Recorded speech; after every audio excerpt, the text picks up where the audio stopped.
Just take this out. Just gonna reinstall it here on the front, and the little screw that's holding this part right here.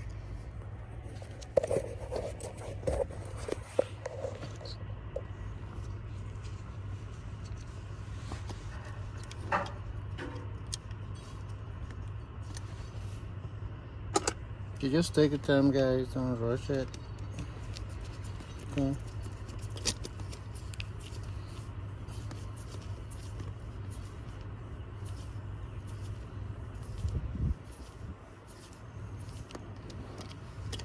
Just make sure it's in place.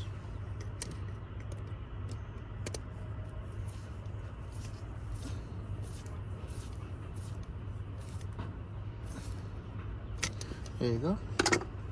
So now, just make sure